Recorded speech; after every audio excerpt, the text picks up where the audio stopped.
Let's go through a half kneeling kinetic stretch. I'll start with a demonstration. From the bottom of the lunge, I'll extend my leg, and I'll go through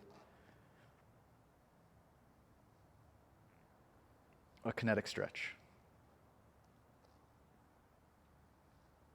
What makes this a kinetic stretch is force production. So from this position, we're going to be adding in isometric contractions to pull ourselves deeper into the position and drive ourselves out of the position. In this instance, with my knee mostly straight, not all the way straight, not locked out. We want a slight bend out of the knee and a nice straight torso.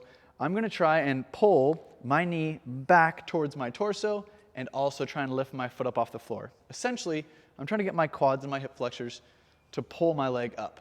As I'm doing that, I'm also going to be hinging forward, trying to close the angle between my thigh and my chest.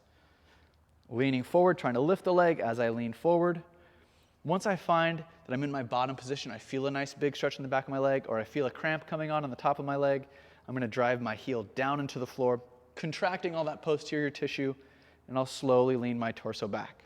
To simplify, lift the leg up, lift the quad up, lean forward into a hinge, press the heel down, and slowly lean back. One last time. Lift the leg up, lean forward into a hinge, find your bottom position, press your heel down, and slowly lean back.